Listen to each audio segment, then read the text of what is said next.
learning process, leaving Rooster Teeth and getting away from a paycheck and having to just come up with it, you know, and you have to find the, and then you have to convince them to give you the work, and then you have to figure out quotes and bidding and all of that. And then you have to figure out contracts, because if you don't do a good contract, you're gonna hate yourself halfway through the project. And then you have to send the invoices, and then you have to follow up on the invoices. It's like 3 or 4 times the amount of work to do one thing. So it's satisfying to be your own boss, but it's kind of a pain in the ass. It's got to be 3 to 4 times more satisfying whenever you actually complete it, though, right? Yeah, well, and I like project-based work anyway because I lose interest in things. Oh yeah. Oh, I know. I have ADD really bad, so staying on one thing I usually tend to start like 4 or 5 projects and have trouble completing any of them. Well, and I think you probably have discovered this too, if you bounce around, and this is a trick I do, you have to have more than one project at once, just because you can keep your momentum up. If you get bored or stuck on something, if you can jump onto something else, Yeah. then you can still keep the energy flowing, but you're not going to stagnate too long or stare at something until you're mad at it, you know. I think that it's good to bounce off when you hit that wall, but maybe not when you're in the flow. Then you should stick with the flow, you know. Another question I've actually been dying to ask you about your vintage tattoo carvings, because I'm actually a big fan of tattoos as well. Are there any specific pieces that you've done that have been inspired by tattoos that have really stuck out that you've really, really enjoyed doing? You mean specifically tattoo related? Yeah. Um, well, I made a heart with a banner across it, and I actually want to try doing a few more because I like the idea of having customizable carvings. And it's funny because I sold it to Genevieve, and she has left it blank because she kind of got, like, I guess, writer's block, or like didn't know what to put on it. So at some point she's going to bring it back to me, and I'm going to inscribe it with something. But I like the idea of, even if it is maybe a little bit more work and kind of a pain, that people could come up and say, please put my mom's name on here, or like so-and-so's name, or maybe for Valentine's Day or something like that, where it can be a personalized carving. Now, if somebody wanted to get a custom piece done by you, what process would they have to go through in order to do that? Well, you can send me an email, Mm-hmm. griffin@supportatx.com. Yeah. And like I was saying about the work upon work upon work just to do one job, I'm trying to avoid those sorts of things. So I'm not really ready to start shipping everywhere. And it sucks because I think I would do a lot better. I'd sell a lot better because most people who follow me aren't from here. But I'm not really prepared to deal with that. So if you want to come to Austin, or if you're somewhere nearby and we could actually meet in person, it'll be a little bit easier. Oh yeah, I'm sure plenty of your fans would be dying to come down to Austin just to get a custom piece done by you. Are you actually aware of the large fan following you have, and has that affected your life day to day or anything like that? Um, it affected my life a lot more when I was at Rooster Teeth because it was like a whole world that you live in, you know. But then occasionally, I think the following it has its uses, you know. It doesn't really, in any practical way, help me, except that in some cases I don't get overlooked immediately by the people I'm trying to impress in town that I can actually do work with. So it's good in that sense. Like they'll stop and be like, oh, okay, so what's this girl about, and look through my stuff a little bit more than they might have otherwise. But otherwise, I don't know that it really, I don't know that it's really that beneficial in a real life kind of way. And I live with Jeff and Gavin, and it doesn't even. I'm so far behind them that it's embarrassing is too strong of a word, but it's like it's not like I'm impressed with myself or anything, you know. Do you still do your live carvings every Friday? Yeah. Well, I mean, I took a break because I was in Oregon, but I'm gonna do it this Friday. I'm coming back, and I'm gonna move it a little bit later because the main complaint that people had is that it was too early in the day, so they couldn't get away from work soon enough. And I was actually trying to carve in the hottest part of the day, so I got really overheated one day and threw up. So I'm gonna bump it to 5 to 8. One of the questions I wanted to ask is, are you involved in any future episodes of Immersion? No, no. They approached me a while ago, like maybe a year and a half or so ago, about coming back to Immersion, not to the company. And I turned it down. I I think sometimes you kind of have to go all in or all out, you know. Whenever you did Pajama Achievements, which I was a big fan of, did you enjoy doing that? Um, yes. Um, I miss having, and I actually do have a show. I've got the Fort Show, but I haven't. It's weird. I put more focus and work into Pajama Achievements and getting it together and getting help from people like Finch Lynch. he helped me like make an intro, and then Martha made a song. I mean, it was getting kind of legit, you know. And the moment that it started to become a thing and really latch on, I had to stop it. And the main reason is because, first of all, my favorite part of doing it wasn't really the partying and the game part. It was making the cakes or making the food that came beforehand. It was like the whatever creative bit I could put into it. And the rest of it wasn't really that creative, except that you have to get kind of creative with editing when you have a bunch of drunk people with one camera and no planning, you know, like that takes creativity. But when it occurred to me that I was going to be known for it, and that I'd be known for being a girl in short shorts who was bad at video games and getting drunk with her friends, and it just wasn't that appealing to me. I mean, the negative comments weren't nearly as bad as the positive comments. So I just kind of had to stop because I didn't want to be known for that. Like, I would love to, I like attention, you know, like I would like to get attention, but I want it to be for something that I find impressive too, you know. Another question I have to ask is being in such close proximity from the guys and gals from Achievement Hunter caused you to be more preoccupied or interested with video games than you were before, or are you more just focused on the fort? I have to honestly, it's hard because when I was there, and I really I see the value of games, and the thing that I really appreciate about games now is that it's not like all first-person shooters and like boy games. You know, like I'm not really interested in killing. I'm not very good at aiming, and I don't like doing things that I'm bad at. I mean, it's true. So I like that now that there are more games that are like based on strategy or based on, I don't know, like there's so many varieties, and then it can kind of appeal to everybody. However, and as much as I like playing games, if it's not in a room a bunch of people are playing, like I'll join in and I enjoy it. But if I'm by myself, like it really never occurs to me to turn a video game on. And kind of like what we were talking about with Pajama Chief, well, this is sort of different. It didn't feel true. Like I enjoyed doing everything I did. I love making stuff. I loved making content. Like I loved doing internet-based things. And video games are so popular. It was really fun to be a part of something that really is growing and becoming mainstream. It's nice to make things that people are actually interested in. That is really nice, and I miss that. But I don't want to lie about my interest in things, and I'm not a passionate gamer. Like I play video games and I enjoy them, but I wouldn't classify myself as a gamer. I do have a few questions from select users on Reddit. I'm sure you've already read them, but I figured they might I haven't. Jeff be told me about them. Oh, okay. From Sweet Rain, we have, how does chainsaw art differ from other mediums that you've worked with? And he also asks, any tips for people who want to try chainsaw art or any other medium? Okay. Well, let's first of all start with the differences. It's really fast and really satisfying. It's the one reason that I've really enjoyed switching to wood is that it's still around, like after I'm done with it. For years, you know, I started off in theater and doing sets and props and costumes, some lighting, and then it kind of moved into film and then internet. And then if my background is in, you know, things that are really ephemeral and temporary. And if you're lucky with film, you know, like you at least have it's recorded and it's there forever, and you can always go back and look at it. But that's if it even makes it in the shot, you know, if it makes it in the scene. You can spend all this time building something that gets edited out, you know. I like that now I'm making things that are still there and that they're solid. They exist more than 2 weeks. The problem that I had with theater, especially, I mean, even more so than film, was that sometimes the sloppier it was, the better it looked from a distance, you know, and then the more detail that I put into it, the more washed out and hard it was even to notice. And you can never make enough money to, if you put, like we were saying with the carvings, you put so much time into something, at some point you stop making money on it, you know, and as much as that you can't do art for the money, because if you wanted to do things for the money, art's not where you should be doing it, you know, because you're probably never gonna make as much as somebody with any other career.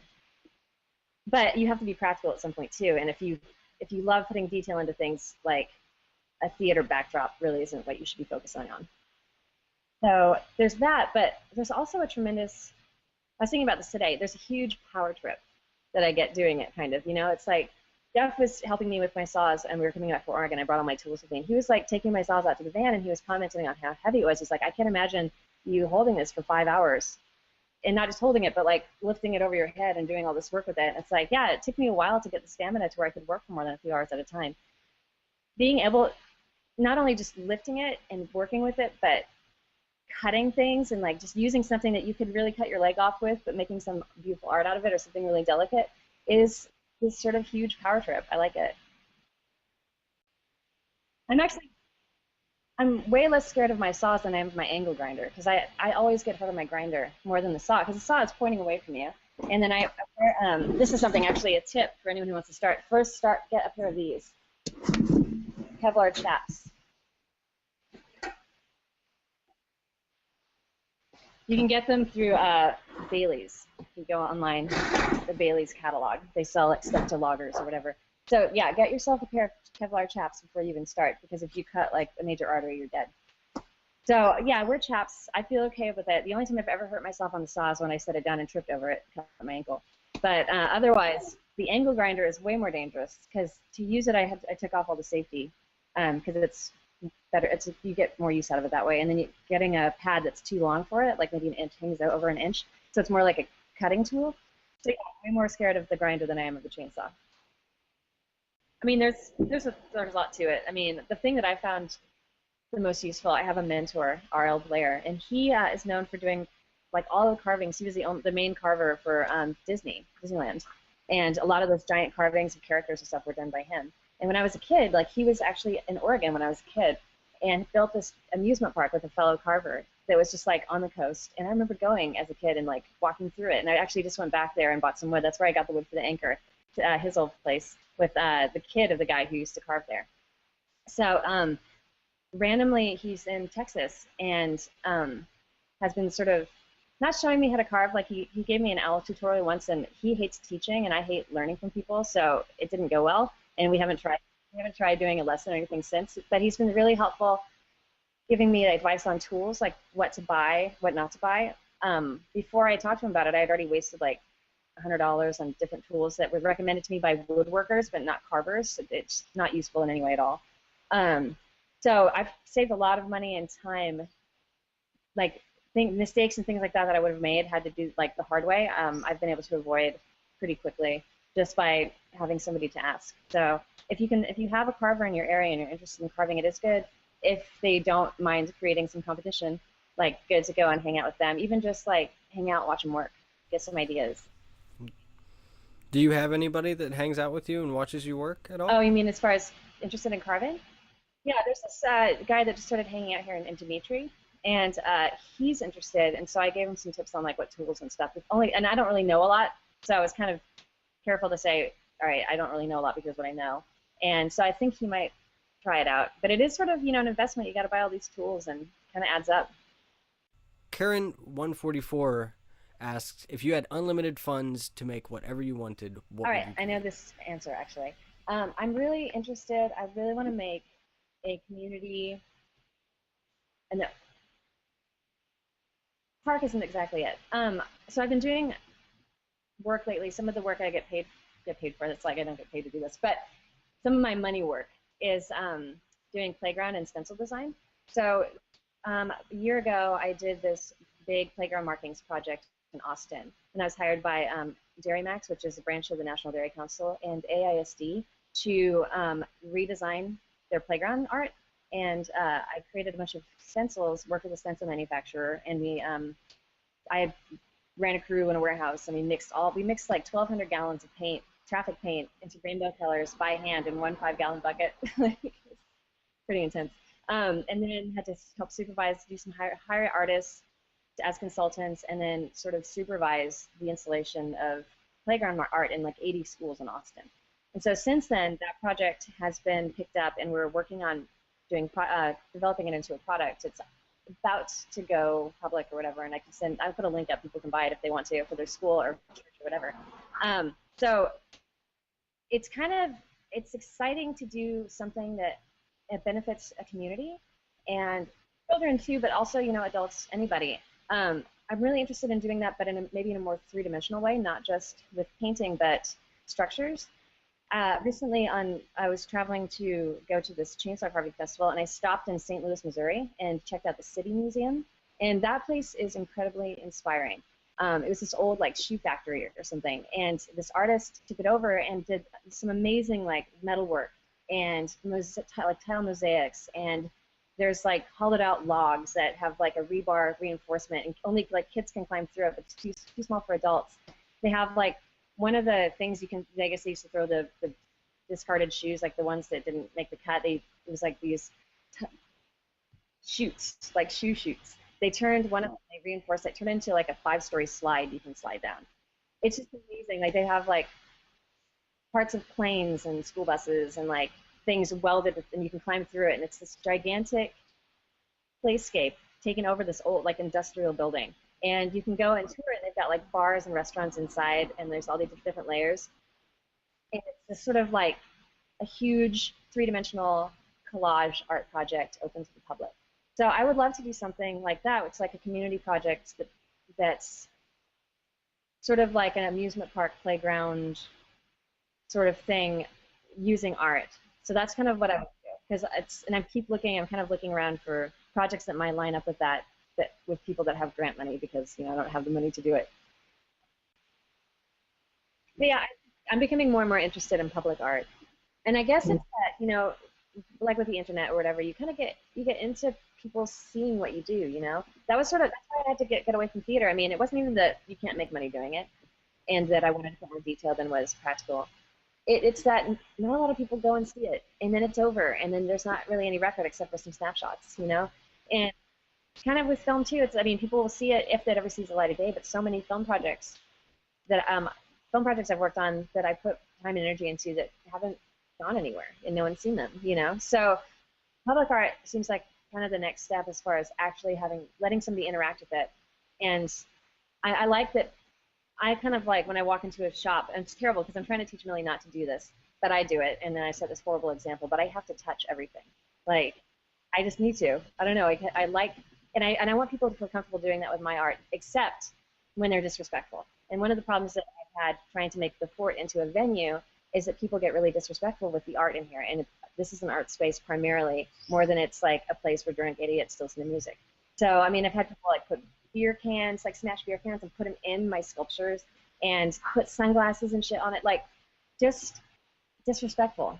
So I kind of want to find that happy medium where people are seeing it, interacting, they can touch it, but it's not just like vandalism. The RT comic. I'm guessing we're not going to see that come back anytime soon, right? No, but I do think that there's a possibility that Luke McKay and I might do something in the future. He posted something on his Facebook page recently about a project that we were talking about, and I think that we were misleading people a little bit. Like they think that it's going to be some grandiose thing that's sort of open. It's really a personal gift sort of thing. I'm commissioning him to do something. So that isn't anything really, but we have talked about doing some kind of one-off thing. The comic, I think, was really good for me in the sense that it showed me that, like I said, I lose interest in things. It's the longest creative project I've ever had, ongoing, consistent, 5 years, nonstop. We were late maybe twice in 5 years, which is pretty amazing. I don't think anyone else has done that in the company. So I don't think I could ever do that again, just because it's not how the creative mind works for me anyway. Like I'd like to work in bursts, like beginning, middle, end, and then do a new thing, and even if you overlap things. So at the end, I wasn't always happy with what I was putting out because I just had to get something out. So I never want to do that again. But I can see maybe working with Luke McKay again and doing something one-off, like a single story. And I definitely want to get back into comics. Luke took off right away. I mean, he's been doing comics. He never quit. He's been doing it this whole time. I got a little burnt out and needed to get away from them for a while, but I've been really missing it. And so lately I've been reading Scott McCloud's series on comics to try to get more ideas. I'm kind of hung up right now on the business side. He has a section in reinventing comics that's really business focused, and I'm kind of getting lost there. I guess I don't care about that much, so maybe I should just skip ahead when we get back to the creative thing. So trying to get inspired. I just signed up for some classes to get better at Photoshop and creative writing, to kind of have somebody give me deadlines and get on my case about it. And also taking Spanish, because the comic that I'm working on writing and collaborating with Jeff, if we ever get it done, but Jeff and I are working on a comic together, it's probably going to require an understanding of some Spanish. So it's taking a lot of research. We've ordered so many books. We've been researching like crazy. It wouldn't, like I said, it would be a one-off type thing, maybe graphic novel length, but it's in pretty early stages. I think that does about wrap it up, though. Am I missing anything? Did I forget to ask anything? I think I covered literally every subject on the face of the earth. So thank you for the interview. All right. Well, thank you for remembering I exist. Appreciate it.